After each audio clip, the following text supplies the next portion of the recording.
تشیع کیا کہتی ہے؟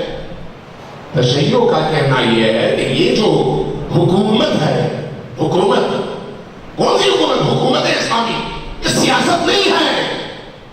آپ نے اس کو بنا دیا ہے سیاست. آپ کے ایک معاشرے کے مروجہ مفاہیم کے تحت اس کو آپ نے سیاست بنا دیا. دین یہی ہے.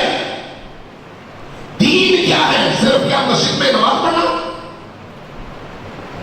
محراب میں کھڑے ہو جانا، گھر میں روزے رکھنا، یہ دین ہے؟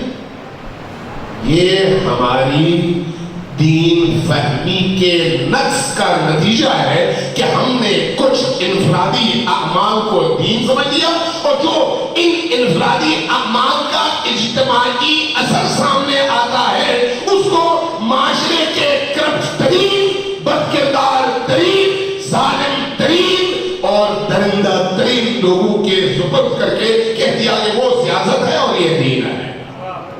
یہ ہے ہماری مشکل. مگر دین نے کیا کیا ہے؟ کبھی دین نے دنیا کو اور آخرت کو جدا کیا ہے؟ نہیں. کیا بدن کو اور روح کو جدا کیا ہے؟ نہیں.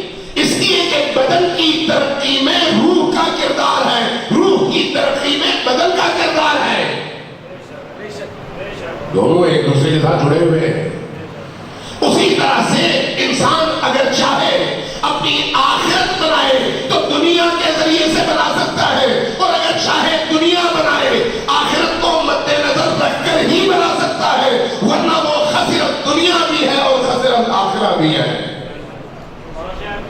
اس نے صرف مسجد کو پکڑا اور کہا کہ میری 2 رکعت نمازیں ہی میری سب کچھ ہے، اور اس کے بعد میری کوئی ذمہ داری نہیں ہے. چاہے میری آنکھوں کے سامنے کسی بے گناہ کو ذبح کیا جائے، کسی بیوہ کی جائیداد ہتھیا دی جائے، جھوٹ بولا جائے، شراب خود نوشی کی جائے، معاشرے کے اندر برائیوں کو عام کیا جائے، ظلم کیا جائے، بربریت کی جائے، میرا کوئی تعلق نہیں ہے. یہ سب سے بڑا دین کا دشمن ہے، دین کا موافق نہیں ہے، اگرچہ نمازی کے لباس میں ہو، اگرچہ مزارات کے لباس میں ہو. نہیں، یہ مظاہر ہے.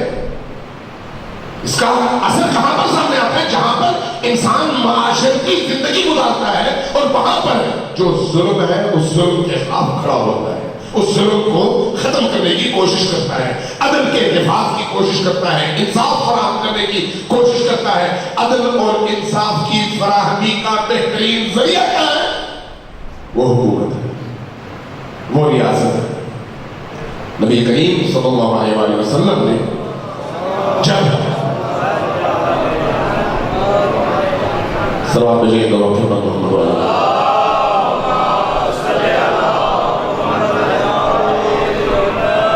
جب اسلام کی ترویج کی، اسلام کی تبلیغ کی، تو ابتدائی 10 سالوں میں جب لوگ جمع ہو گئے، بیعت کی، اسلام لائے، کلمہ پڑھا اور دین کے مظاہر پر عمل شروع کر دیا، تو اس کے بعد مدینہ میں پہلی ریاست قائم کی. ریاست کا مطلب کیا ہے؟ سیاست. سیاست یعنی کھڑپیدی، سیاست یعنی نجاست، سیاست یعنی لوگوں کے حقوق پر داغے ڈالنا، سیاست یعنی چور بازاری، سیاست یعنی کرپشن، سیاست یعنی ریاست کے تمام تر وسائل پر قبضہ کر کے غریب کو غریب سے غریب تر کر دینا اور خود امیر سے امیر تر ہو جانا. نہیں، ظاہر ہے سیاست بھی.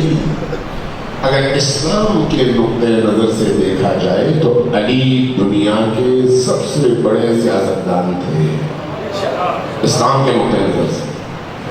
لیکن اگر آپ موجودہ جو معاشرے میں سیاست ہے اس کے حوالے سے دیکھیں تو امیر شام سب سے بڑا سیاستدان تھا. یہ فرق، یہ فرق کہ بھئی سیاست کیا ہے. لہذا جب ہم کہتے ہیں ولایت، تو ولایت کا مطلب کیا ہے؟ ولایت کے ان 2 پہلوؤں کو ساتھ لے کر چلنا، ساتھ میں، ہمراہی میں، یہ ہے ولایت کی اتباع اور ولایت کی اطاعت. کسی ایک کو پکڑنا اور دوسرے کو چھوڑنا